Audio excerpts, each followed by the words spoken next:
Jon Anik here in Las Vegas, joined by Joe Silva and Sean Shelby. This is the watch list for UFC 200, which means that potentially the greatest card in UFC history is now approaching on July 9th. 3 championship fights. Is this on paper, Joe, the greatest fight card in UFC history? It certainly has the potential to be. I mean, I love this card from the very first prelim all the way through. It should be an amazing night of fights. Not necessarily a man for superlatives, but certainly the main card on paper is as good a lineup as I've ever seen. What exactly went into the making of UFC 200? Were there any true hard and fast goals prior to drawing up the first outline of the fight card? And basically our marching orders were make it the best card possible. Yeah. And you know, you feel a lot of pressure that you got to see who is available and what makes sense, and we were very fortunate that just we were able to put together a tremendous lineup. Weren't we in the boardroom arguing about, you know, what's going to be main card, what's going to be prelim, going over, and it was tough to pick. And you had every fighter on the roster wanting to be on that card.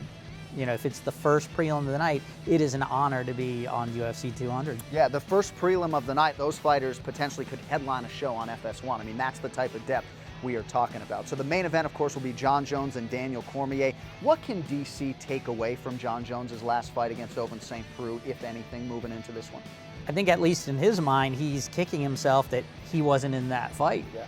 He really believes that Jon Jones would have lost to him. For Jon Jones, it may have worked out to be a good thing. You know, a lot of fighters, if you're in boxing, after a layoff, you're going to take a tune-up match. That doesn't happen often in UFC, but for Jon Jones, it probably was good for him to shake some of that rust off, get in there with a tough guy, and be ready, because DC is somebody, if you're going to beat him, you need to be 100% on top of your game, because he's as tough as they come. He's an excellent wrestler. He's got knockout power. You better be at your best if you're fighting Daniel Cormier. So it sounds like you think Jon Jones could be buoyed by the fact that he got those 25 minutes under his belt as he gets ready to rematch DC. Also on this fight card, Jose Aldo, Frankie Edgar. I can't stop smiling when I talk about this rematch. Very close fight, at least according to Las Vegas and the odds makers here. Your expectations for the UFC interim featherweight title fight? It was an incredibly close fight the first time out. Yeah.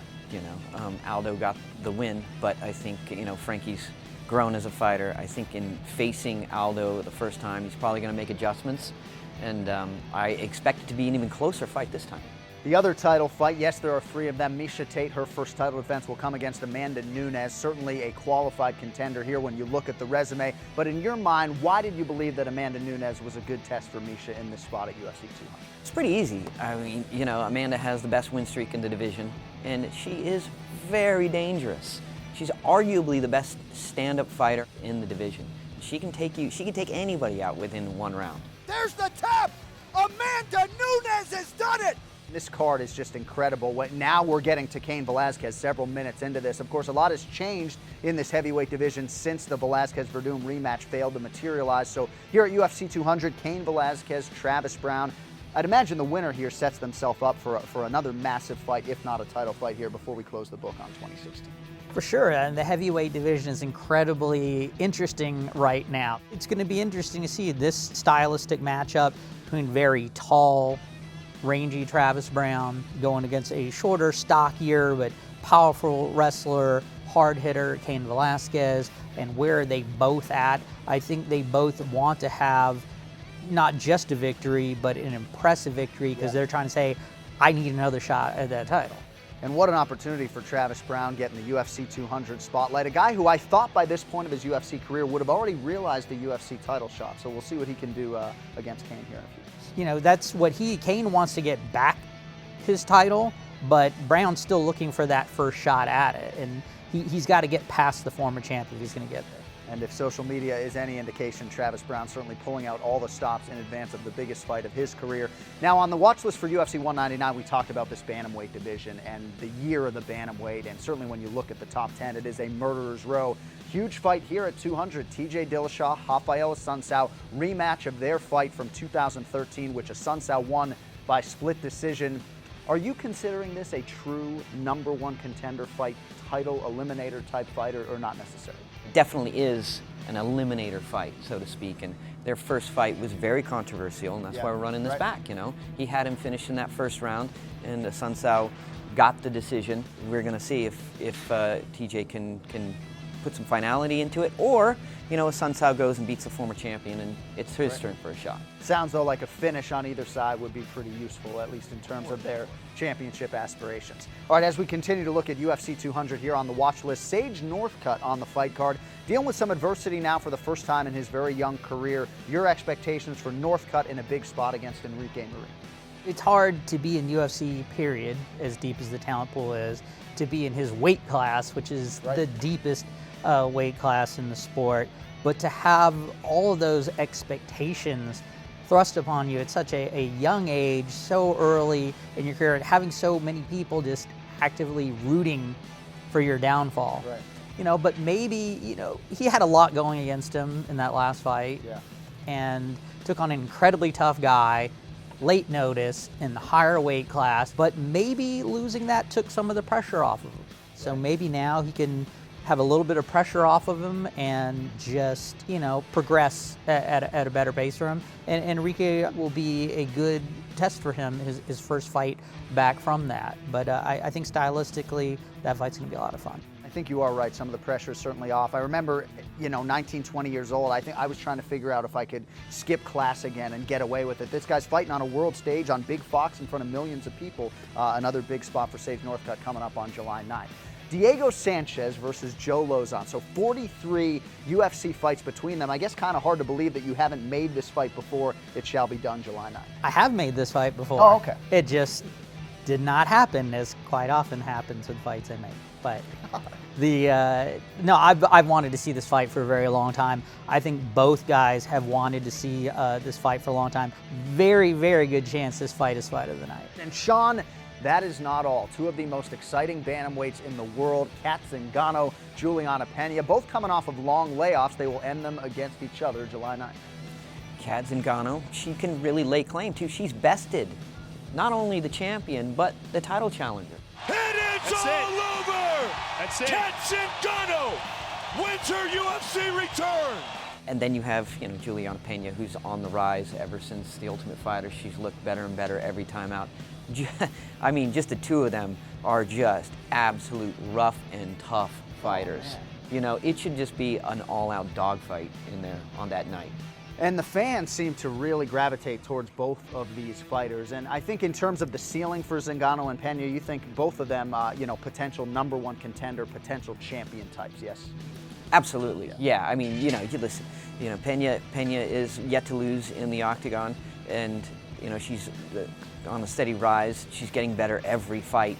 And then, again, you have Kat Zingano, you know, she's got an argument for the championship belt, you know, with a win here. All right, also with UFC 200, big spot here for the former UFC welterweight champion, Johny Hendricks. He will try to kickstart another title run against Kelvin Gastelum. What kind of challenge do you think Kelvin Gastelum presents here to the former champ?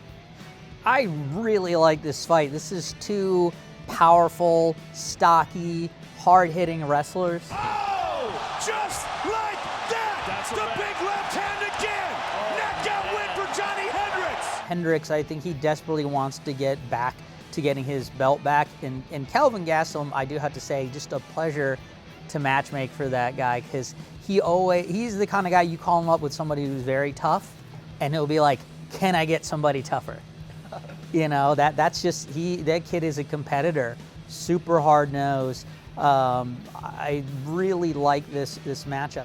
I see this fight being very explosive. The wrestling may cancel each other out, and you may end up with a slugfest. Amazing fight, and a matchup that, as I said, easily could headline a show on FS1. You're going to see this fight and then 4 or 5 thereafter, July 9th at UFC 200. All right, finally, we only got a couple more minutes, but Takanori Gomi, Jim Miller, we got to get to them a little bit. Seems like another matchup here that you made, not unlike Lauzon and Sanchez, with fight fans in mind. Well, these two fighters I have so much respect for these guys. Yeah. Jim Miller is, I've always said, he was, when you have this thing about I'll fight anybody, anywhere, anytime, that's something people have said forever. And I can just tell you, a lot of people say that, it's not true. But he was always a guy that I would point to that it is for him. Never has he ever blinked at an opponent. Yeah. Has taken so many short notice fights, fought the very toughest in the world, in the toughest division in the world. And he's always in exciting fights, very well-rounded, super veteran, and just taking on a legend from Japan in Takanori Gomi, a guy who's had so many amazing battles, and you know, I felt these two, for the great wars they've given us over the years in such a tough division, they earned their spot to be on UFC 200. Well, about as remarkable a lineup as has ever been put together in UFC history at UFC 200. Just in closing, you know, here we are getting closer to UFC 200. How gratifying is it when you have sort of a vision for a show of this magnitude and largely the lineup plays out the way you would like to see it play out? It rarely does, right? Usually we're on plan C or plan D for that matter, and it is gratifying, it is nice, and now it's up to the fighters. And I know for you, you're not necessarily a big pat on the back type of guy, but to see UFC 200 on paper and everybody staying healthy as we inch closer, got to be pretty satisfying for you given how long you've been at this. Well, you know, it's going to be history. You know, I've been very fortunate to have done this from the original UFCs to now to do UFC 100, which was such an amazing milestone, and then to make it to 200 now. And the sport, every time you think it's like, this is amazing, but this is the peak, this is where it is, it just keeps getting bigger, it just keeps getting better.